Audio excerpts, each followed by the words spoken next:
tok pintunya. Pas di tok, tok, bibinya cuman diam, terus sambil noleh pelan ke arah dia.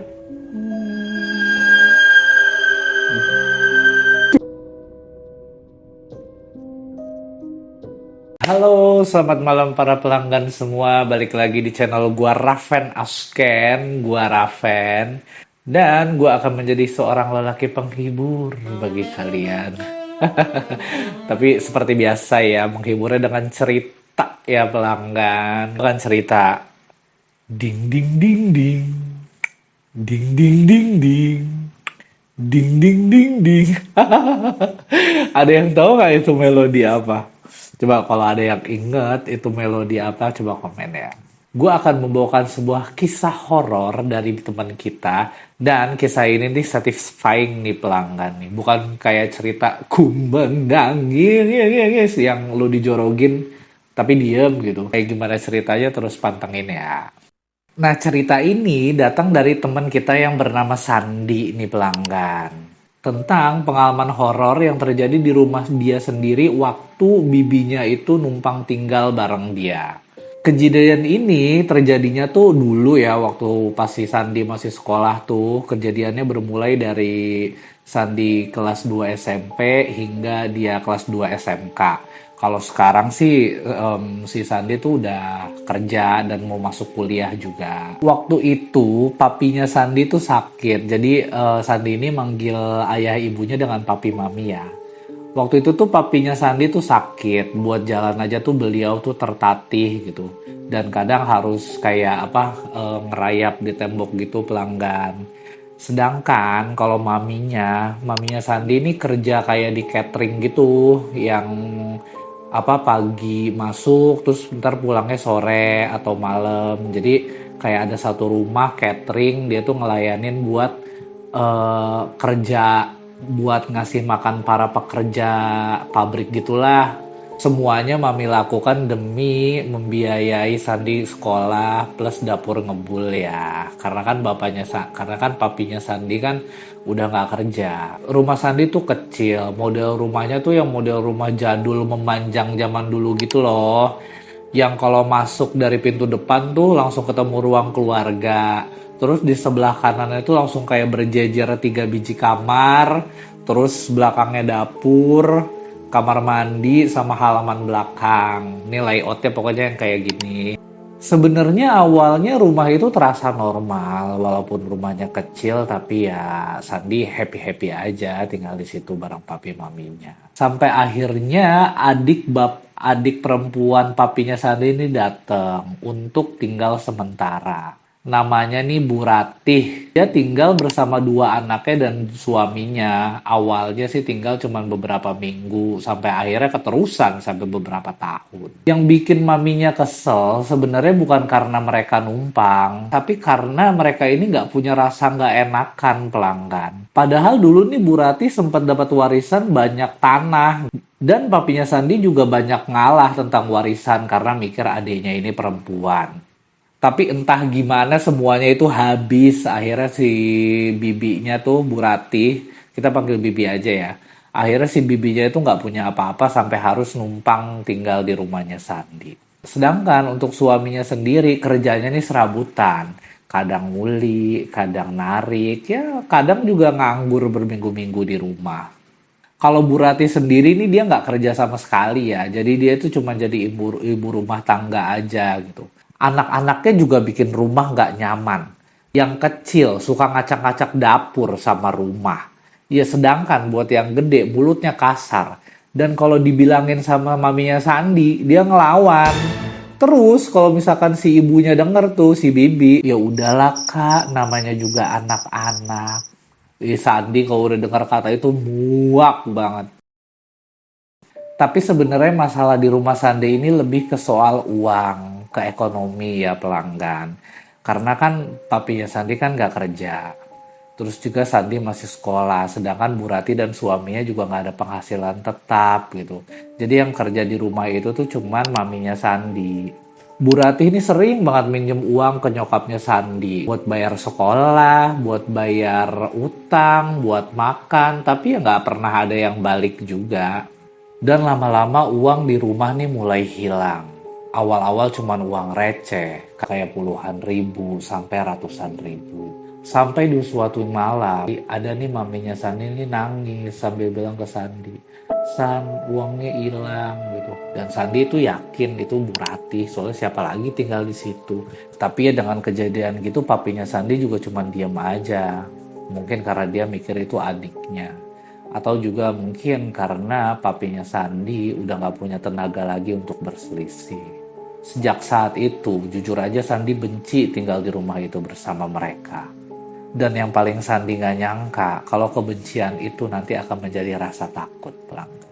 Keadaan gak nyaman itu pelanggan terjadi selama bertahun-tahun. Sampai pada suatu hari, tiba-tiba bibinya Sandi jualan nih mie ayam. Entah dia dapat modal dari mana gitu. Gerobaknya tuh kecil, catnya kusam, terus juga apa tendanya tuh pakai terpal bekas gitu. Sebenarnya bukan terpal sih, tapi kalian tahu nggak sih itu baliho, baliho partai. Dan si Bibi itu jualan di depan rumahnya, di depan rumah Sandi. Jualannya tuh nggak laku. Kadang sehari cuma 2 mangkok, kadang 3 mangkok, kadang enggak sama sekali. Setiap malam Sandi tuh denger suami sama bibinya tuh ribut mulu soal ekonomi gitu. Suaminya nyalahin keadaan, tapi si Bu Ratihnya nyalahin pelanggan. Tapi sebenarnya kalau mau ditelaah ya, yang salah sih Bu Ratihnya lah jualannya kayak nggak niat gitu. Maksudnya bikin mie ayam, terus si ayam itu pucat gitu kalau kata Sandi itu. Ya gimana pelanggan mau tertarik? Bukan apa ayam yang lekoh merekah coklat gitu, yang bikin mata tuh bikin pengen nih mie ayam gitu. Tapi mie ayamnya tuh pucat gitu, terus rasanya kemana, kuahnya kemana kata si Sandi. Alah emang dasarnya dia bete aja sama bibinya kali ya. Sampai akhirnya pelanggan Sandi ini harus PKL nih keluar kota. Dan setelah dia pulang, disitulah semuanya berubah. Jadi pelanggan waktu si Sandi pulang PKL tuh dari kejauhan, Sandi tuh ngeliat kok depan rumahnya rame. Dia bilang ada apaan tuh depan rumah gua rame-rame. Dan ternyata itu warung mie ayamnya si Bibi rame banget. Motor tuh yang parkir sampai numpuk gitu berjejer gitu. Bahkan sampai ada juga orang-orang yang makan di emperan rumahnya Sandi gitu, nggak di meja lagi. Terus yang ngantri juga tuh, yang ngantri di depan gerobaknya si Bibi, itu juga banyak pelanggan. Dalam hati si Sandi mikir, gila buset rame banget sekarang. Tapi jujur di situ tuh si Sandi juga sedikit seneng. Maksudnya, oh yaudah jualannya rame kan, berarti dia nggak ganggu maminya lagi. Tapi pas makin dideketin, si Sandi dia penasaran. Tapi itu yang jualan siapa ya? Kok pakai kerudung gitu? Soalnya kan si Bibi kan nggak pakai kerudung kan. Pas semakin deket nih, terus si Sandi sampai di depan pintu rumah, si Sandi ini sempat eye contact sama yang jualan mie ayam. Dan ternyata itu bener si bibinya sekarang pakai kerudung jualannya. Jadi syar'i dia. Tapi anehnya si bibinya tuh waktu eye contact sama Sandi, ekspresinya dia tuh aneh gitu, kayak nggak demen, kayak nggak suka gitu Sandi pulang. Gimana sih kalau kata kita tuh mukanya tuh jutek sama rolling eye dia tuh kayak.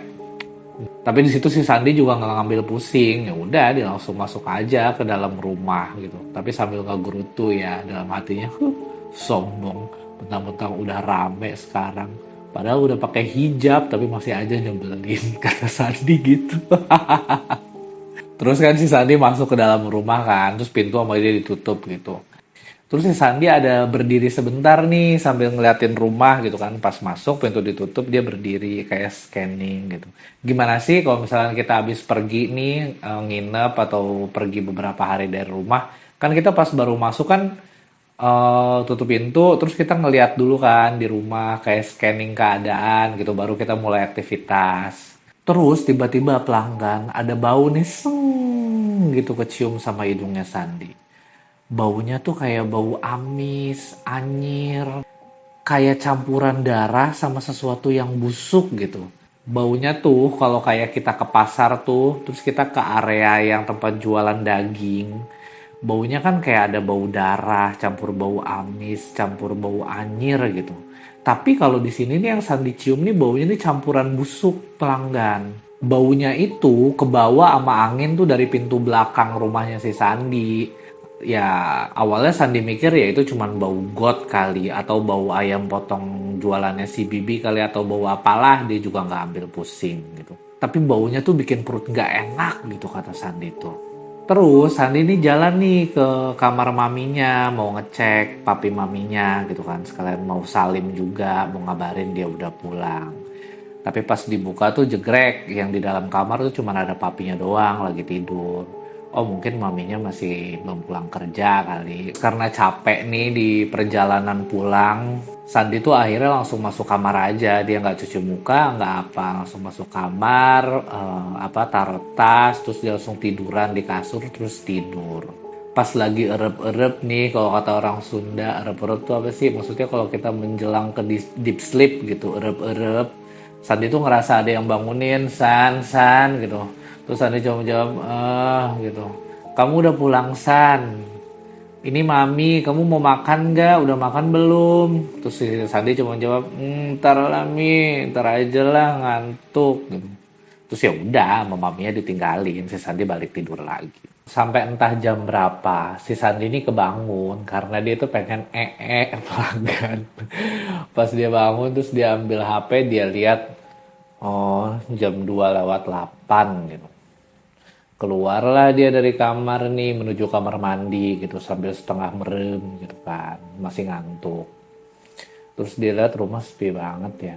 Jalanlah dia ke kamar mandi nih, kucluk, kucluk, kucluk, kucluk. Tapi pas sampai depan pintu belakang nih, kan kalau mau ke kamar mandinya Sandi kan lurus pintu belakang, kita belok kanan baru kamar mandi kan.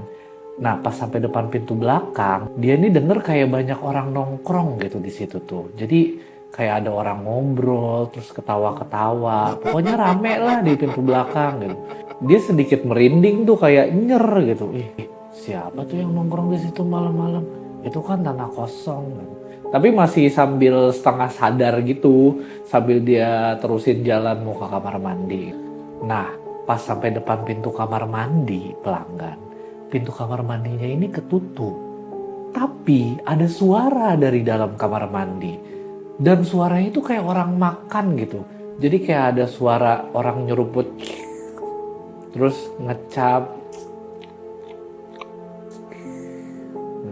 Terus Sandi nanya, siapa di dalam? Terus suara itu diem, tiba-tiba hening. Beberapa detik kemudian suaranya muncul lagi kayak. Terus si Sandi bingung kan, mulai sadar dia, siapa di dalam? Gitu. Terus sama dia diketok pintunya, pas di tok, tok. Pintunya itu sedikit kebuka pelanggan. Dan dari celah pintu yang kebuka itu pelanggan, si Sandi ngeliat ada perempuan nih lagi jongkok gitu ke bawah. Terus rambutnya itu panjang kayak pakai baju kebaya sama pakai kain batik gitu. Lagi sambil makan. Sandi ngeliat gitu refleks mundur, astagfirullahaladzim gitu. Terus duk duk duk duk duk duk jantung dia kan kenceng. Terus dia ngeliatin, dia bilang,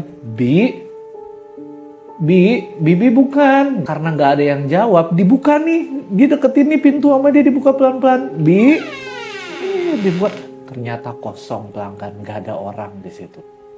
Saat itu Sandi bilang dia masih berusaha mencoba berpikir logis. Dia mikir, oh ya udahlah, mungkin gue masih ngantuk kali, gue halu gitu kan. Ya udah, dia masuklah itu ke kamar mandi. Dia mau menyelesaikan nya, walaupun katanya saat itu dia yang tadinya ngantuk tuh langsung sadar dan rasa pengen tuh hilang gitu. Akhirnya dia tetap jongkok, ambil kuda-kuda, gimana sih kalau kita mau gitu kan, apa sih bahasa gitu kan. Terus si Sandi itu ngerokok gitu. Tapi di dalam kamar mandi itu perasaan Sandi tuh nggak enak banget, bulu kudu dia tuh merinding. Dan dia tuh ngerasa tuh dia diliatin dari atas kamar mandi gitu. Jadi kamar mandinya Sandi itu tuh kayak kamar mandi jadul gitu pelanggan, yang gimana sih temboknya itu tuh nggak sampai plafon atasnya, jadi masih ada kayak space gitu di atas tuh. Si tembok sisi-sisinya tuh nggak mentok sampai plafon. Sandi tuh terus merinding selama di dalam situ. Dia ngerasa dia kayak dilatin sosok gitu dari atas. Tapi akhirnya Sandi bakar rokok nih. Dia mencoba santai untuk gitu kan. Pas si Sandi lagi coba nenangin diri nih sambil kuda-kuda, si Sandi tuh sempat kurius ke pojokan kamar mandi. Di pojokan kamar mandi tuh dia ngeliat kayak ada gimana sih, di baskom kecil ditutupin pakai tutup ember, terus atasnya tuh diganjel lagi pakai jongkok kecil yang buat cuci piring. Dan di sekitar baskom itu pelanggan banyak banget lalat hijaunya. Karena penasaran, selesai tuh dia langsung buru-buru dibuka lah sama dia itu baskom.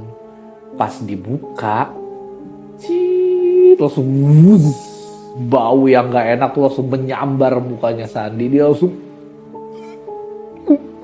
baunya tuh katanya amis, busuk banget, kayak bau darah dicampur bangkai gitu. Cairan itu berwarna pekat dan kental. Juga ada kayak benda-benda ngambang kecil-kecil merah kecoklatan gitu. Langsung sama dia ditutup lagi juga, langsung sambil muntah-muntah kecil dia. Anjir, apaan nih?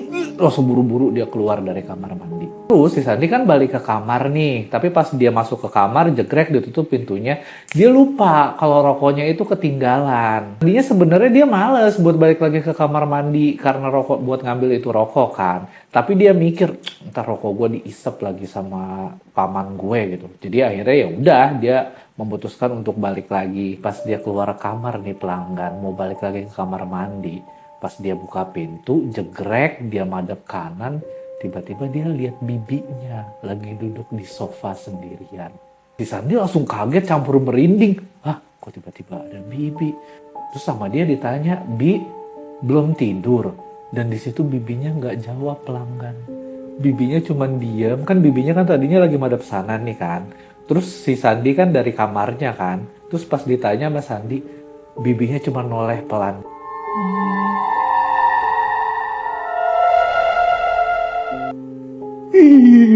Sambil senyum tipis terus dia geleng-geleng gitu. Tapi nggak ngomong gitu. Ya Sandi ngeliat gitu juga langsung merinding juga. Dia langsung lari ke kamar mandi, ngambil rokok, balik lagi ke kamarnya. Tapi pas di kamarnya bibinya masih ada duduk di situ. Tapi wallahu alam, kata dia ya, dia nggak tahu entah itu bibinya atau itu siapa. Tapi itu kejadian itu dia nggak akan pernah bisa lupa. Malam itu si Sandi ini nggak bisa tidur lagi dan nggak mau tidur lagi. Dia mau nunggu maminya bangun gitu. Karena di dalam kepalanya ini banyak pertanyaan pelanggan. Maksudnya ini kenapa sih? Ini ada apa sih nih? Kok rumah kok jadi serem begini gitu? Ini mami nih kenapa sih nih? Gitu. Terus sekitar jam 5 lewat, Sandi ini denger nih pintu kamar maminya nih kebuka nih, jegrek gitu. Langsung dia buru-buru keluar kamar, jegrek gitu. Dia nemuin maminya gitu kan. Pas dilihat ya ternyata emang bener maminya. Nggak pakai babi bu lagi. Si Sandi langsung bilang, Mami, ini ada apa sih ini Mi kok rumah jadi serem begini Mi? Si maminya ya kaget lah ngeliat Sandi histeris gitu kan. Kata maminya, kenapa kamu kenapa gitu. Kata Sandi, Mi ini kenapa rumah jadi serem gini Mi gitu. Terus di situ maminya cuma diem, tapi sambil kayak pucat gitu mukanya. Terus di situ maminya nanya sama si Sandi, kamu diganggu juga? Pertanyaan itu langsung bikin perutnya Sandi tuh kayak ditonjok gitu, ulu hatinya itu kayak Terus Sandi nanya, diganggu juga? Maksudnya gimana Mi? Si mami langsung nengok ke kamarnya Bu Rati, ke kamarnya si Bibi gitu sambil bilang, shh, udah diam jangan berisik. Udah sekarang kamu masuk kamar, mami sholat subuh dulu, nanti mami ke kamar kamu. Nanti mami ceritain semuanya. Jadi ternyata pelanggan, menurut ceritanya si mami nih, gak lama setelah beberapa hari Sandi ini pergi PKL, Bu Rati ini sama suaminya ini sempat menghilang nih si Bibi dari rumah. Nggak bilang apa-apa juga, nggak pamit. Dan anak-anaknya juga ditinggal di rumah sama si mami. Dan setelah beberapa hari menghilang tuh, akhirnya tuh si Bibi tuh pulang. Tapi pulangnya juga tengah malam gitu sama suaminya. Tapi yang anehnya adalah pas si Bibi ini pulang, dia sama lakinya ini langsung menuju ke tanah kosong belakang. Jadi langsung masuk rumah, terus bilang, Kak gitu. Terus dia langsung ke pintu belakang rumah gitu, ke tanah kosong. Kayak ngelakuin sesuatu gitu, kata mami. Tapi waktu itu juga si mami belum mikir yang aneh-aneh ya. Sampai pas sebelum tidur nih, si Bibi ini ngomong sama si Mami, Kak, itu baskom yang di kamar mandi nggak usah diapa-apain ya, biarin aja gitu.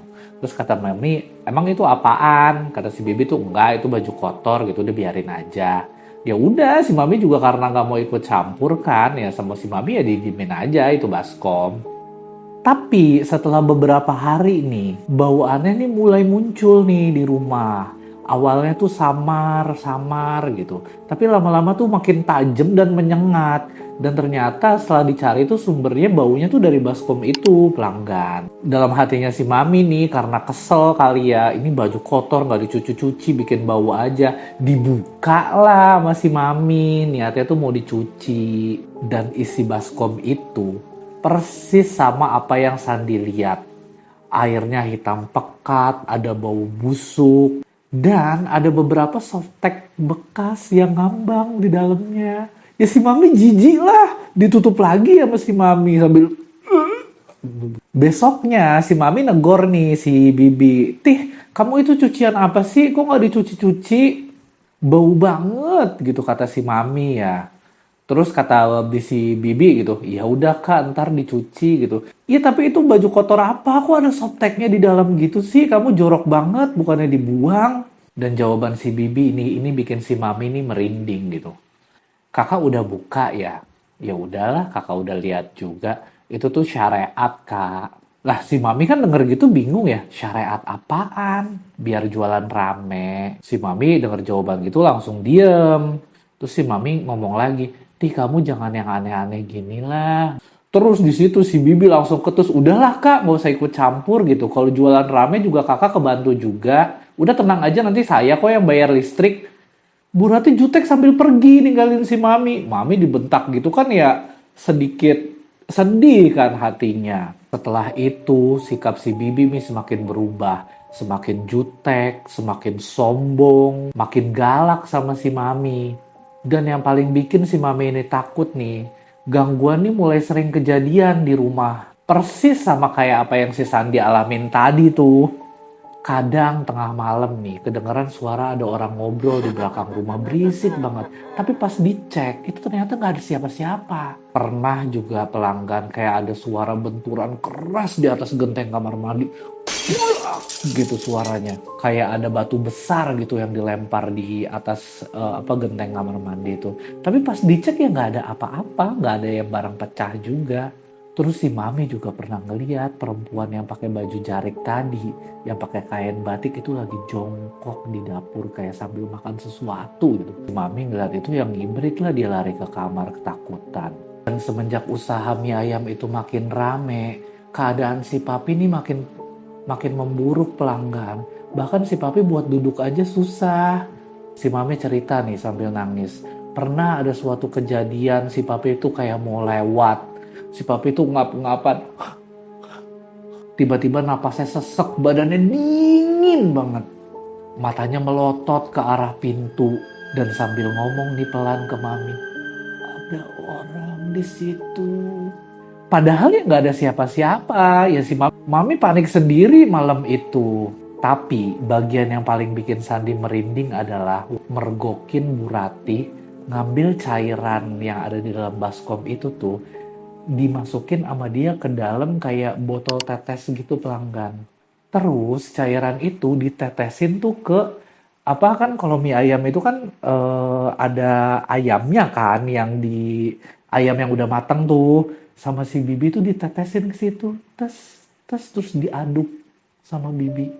Yang nanti tuh si ayam yang udah matang kan pas mie ayam jadi kan ditaruh tuh di atas mie itu. Juga si Bibi itu netesin cairan yang hitam pekat tadi yang udah di dalam botol tetes itu kayak ke tangannya, ke nadinya gitu. Terus dipakai kayak parfum ke belakang telinganya dia, ke leher gini.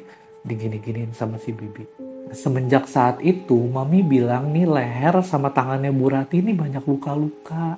Kayak korengan benanah gitu tuh, kayak orang kena penyakit kulit gitu.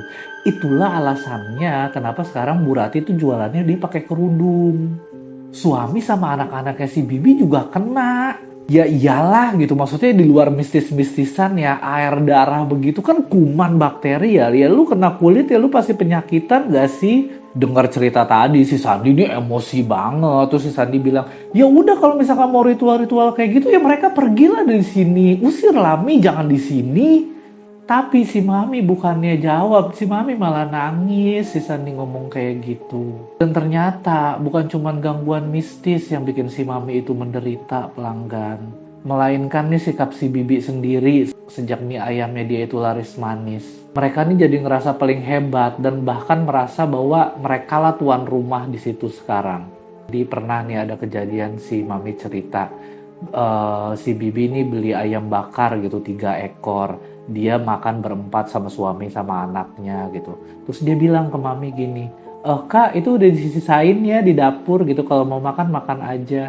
Si Bibi ini sama keluarganya lagi makan nih sambil ketawa-ketawa di depan TV. Terus si Mami bilang iya gitu. Pas si Mami cek, tahu nggak disisainnya apa, pelanggan? Cuman sayap ayamnya doang. Nggak ada, bukan daging, bukan sayap plus dada ya. Tapi cuma sayapnya doang 2 biji. Mereka juga udah nggak pernah mau lagi yang namanya bersih-bersih rumah. Piring numpuk, lantai lengket, sampah di mana-mana, dan ujung-ujungnya si Mami juga yang bersihin, pelanggan.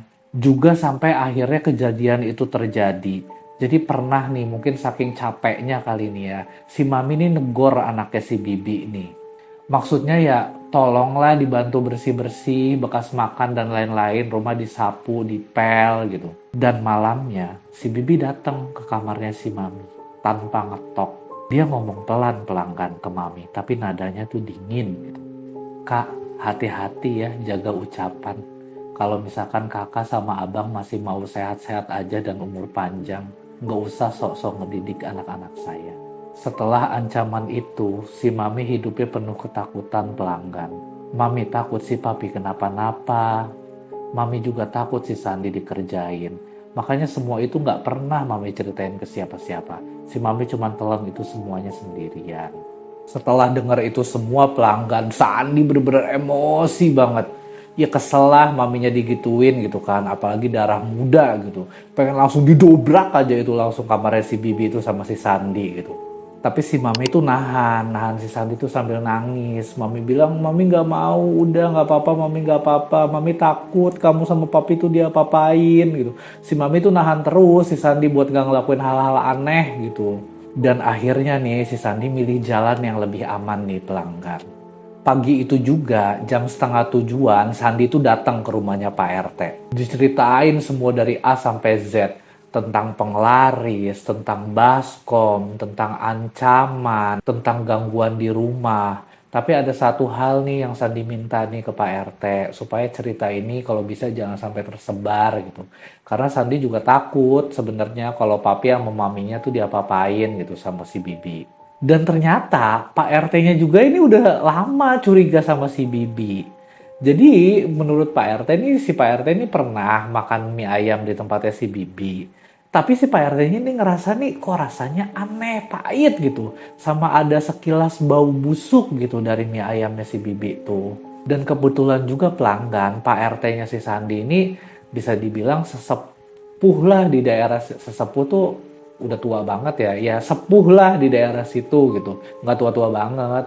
Dan si Pak RT-nya ini juga sering imamin masjid sama sholat Jumat. Jadi mungkin kata si Sandi ini Pak RT-nya nih kayak punya mata batin gitulah. Mungkin ya kata Sandi. Soalnya kan dia nggak terpengaruh tuh. Singkat cerita, abis cerita itu sama Pak RT, jam 8 nih mereka, Sandi sama Pak RT ini langsung datang ke rumahnya si Sandi. Dan pas mereka berdua masuk tuh ke rumah, bau nyengat itu bung muncul lagi. Dan kali ini lebih bau dari yang biasanya. Sandi sama Pak RT tuh sampai begitu. Pas itu juga kebetulan si Bibi ini baru keluar nih dari kamar. Dan untuk pertama kalinya si Sandi ini ngeliat langsung gimana kondisi kulitnya si Bibi itu. Lehernya tuh penuh koreng merah gitu. Terus tangannya juga penuh luka yang benanah gitu. Kayak udah infeksi parah gitu, pelanggan. Hari itu akhirnya semua dibahas secara terbuka nih. Tapi tetap aja si Bibi sama suaminya tuh ngeles gitu. Mereka tuh nggak mau ngaku bahwa ada ritual-ritual aneh. Sandi yang dari tadi udah nahan emosi nih berusaha untuk nggak ngomong karena udah diwanti-wanti kan sama Pak RT supaya nggak ikut nimbrung gitu. Dia denger si bibinya ngeles terus, akhirnya dia bangun, dia ke kamar mandi, dia ambil tuh baskom, ditaruh sama si Sandi di depan matanya si Bibi. Sandi di situ bilang, lu ngaku nggak lu? Kalau lu nggak mau ngaku, gue siram ini ke muka lu. Sekalian juga gue panggil warga biar lu diarak sama orang sekampung. Terus di situ Pak RT langsung nenangin istighfar San istighfar San, udah San istighfar. Dan saat itu pelanggan, tatapan si Bibi itu langsung berubah menjadi dingin dan kejam gitu. Sambil selau nih, si Bibi ini bangun dari tempat duduk sambil berdiri gitu. Terus si Bibi bilang gini, oke, gue bakal pergi, tapi lihat aja nanti. Hari itu juga mereka, si Bibi sama keluarganya nih angkat kaki dari rumahnya Sandi. Sandi sendiri nggak tahu si Bibi sama keluarganya itu pindah kemana dan nggak mau tahu juga. Dan sejak si Bibi ini keluar dari rumah, kehidupan di rumah Sandi itu kembali seperti normal lagi pelanggan. Nggak ada tuh suara-suara orang-orang nongkrong di belakang di tanah kosong gitu. Nggak ada juga bau-bau amis yang menyengat. Dan juga nggak ada lagi sosok perempuan di kamar mandi ataupun di dapur. Dan yang paling penting adalah menurut Sandi, yang penting nih si Mami ini bisa tidur tenang, bisa tidur nyenyak lagi, nggak ketakutan sama si Bibi. Sandi sama maminya nih langsung blok semua kontaknya si Bibi sama keluarganya. Bahkan Sandi pun sempat privatein IG sama Facebooknya ya. Karena sebenarnya jujur aja ada ketakutan juga di dalam hatinya Sandi. Takut-takut tuh kalau fotonya dia tuh diambil buat hal-hal yang aneh gitu pelanggan.